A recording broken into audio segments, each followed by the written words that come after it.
MLA ಪಗಾರ ಹೆಚ್ಚಿಸ್ಕೊಳ್ಳೋದಕ್ಕೆ ಇಷ್ಟೊಂದು ಮಾಧ್ಯಮದಲ್ಲಿ ಸುದ್ದಿ ಆಯ್ತು. ಇಲ್ಲಿ ಇವರು ಅಧ್ಯಕ್ಷರಿಗೆ ಗೌರವಧನ 40,000 ರೂಪಾಯಿ, ಜಿಲ್ಲಾಧ್ಯಕ್ಷರಿಗೆ.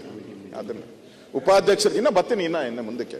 ಉಪಾಧ್ಯಕ್ಷರಿಗೆ 10,000 ರೂಪಾಯಿ ಉತ್ತರ ಆಯ್ತು. ಆಮೇಲೆ ಕೊಟ್ಟಿದ್ದಾರಲ್ಲ, ತಾಲೂಕು ಅಧ್ಯಕ್ಷರಿಗೆ 25,000 ಕೊಟ್ಟಿದ್ದಾರೆ.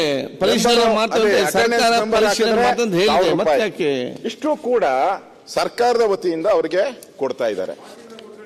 ಈಗ ನೀವು ಸಮಾಧಾನ ಮಾಡ್ಕೊಳ್ಳಿ. ಯಾಕೆ ನಾವು ನಿಮ್ಗೆ ಓಟ್ ಹಾಕಿದ್ದೀರಿ, ಸತೀಶ್ ರೆಡ್ಡಿ ಕಾಯ್ತಾ ಇದ್ದಾರೆ. ಇದು ಈಗ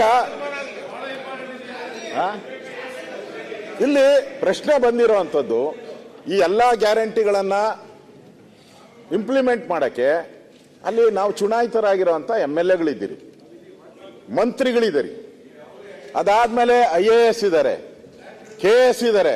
ಅವ್ರಿಗೆಲ್ಲ ಅವ್ರಿಗೆಲ್ಲ ಸಂಬಳಗಳು ಲಕ್ಷ, 2 ಲಕ್ಷ, 3 ಲಕ್ಷ ಸಂಬಳ IAS ಅವ್ರಿಗೆ. ನಮಗೂ ಸಂಬಳ ಬರ್ತತೆ, ಮಂತ್ರಿಗಳಿಗೂ ಸಂಬಳ ಬರ್ತತೆ.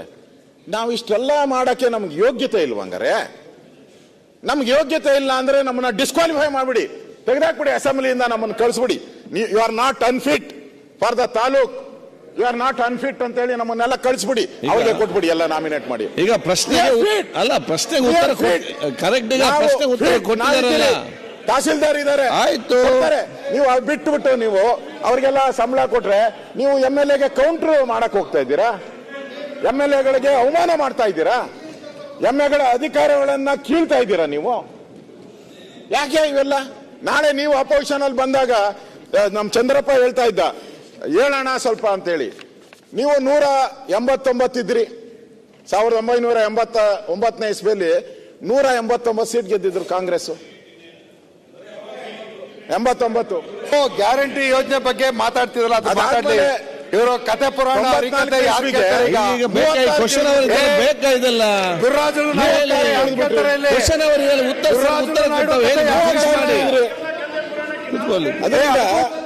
ಇಲ್ಲಿ ನಾವೇ ಪರ್ಮನೆಂಟ್ ಗೂಟ ಯಾರು ಇಲ್ಲ, ನಾವೇ ಪರ್ಮನೆಂಟ್ ಗೂಟ ಇಲ್ಲ. ಅದಕ್ಕೋಸ್ಕರ MLAಗೆ ಪ್ರಜಾಪ್ರಭುತ್ವದ ಹಾದಿಯಲ್ಲಿ ನಡೆಯುವಂತ ನಾವೆಲ್ಲ ಎಲೆಕ್ಟೆಡ್ ಮೆಂಬರ್, ನಮ್ಮ ಅಧಿಕಾರಕ್ಕೆ ನೀವು ಕಂಟಕ ತರಬೇಡಿ, ಯಾವುದೇ ಅಧಿಕಾರಕ್ಕೆ ಕಂಟಕ ತರಬೇಡಿ. ಅದಕ್ಕೆ ಯಾವುದೇ ಕಾರಣಕ್ಕೂ ನಾವ್ಯಾರು ಕೂಡ ನಮ್ಮ MLAಗಳು ಏನಪ್ಪಾ ಯಾವುದೇ ಕಾರಣಕ್ಕೂ ವಿರೋಧ ಇಲ್ಲ.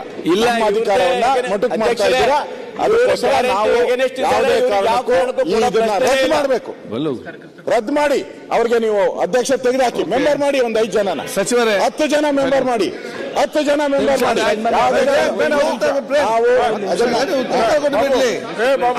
ಗ್ಯಾರಂಟಿ ವಿರೋಧಿಗಳು ಟ್ರೆಸರಿ ಹಣವನ್ನ ಮಿಸ್ಯೂಸ್ ಮಾಡಕ್ಕೆ, ಟ್ರೆಸರಿ ಹಣವನ್ನ ಮಿಸ್ಯೂಸ್ ಮಾಡಕ್ಕೆ ಯಾವುದೇ ಕಾರಣಕ್ಕೂ ಅವಕಾಶ ಕೊಡಲ್ಲ, ಬಿಡಲ್ಲ.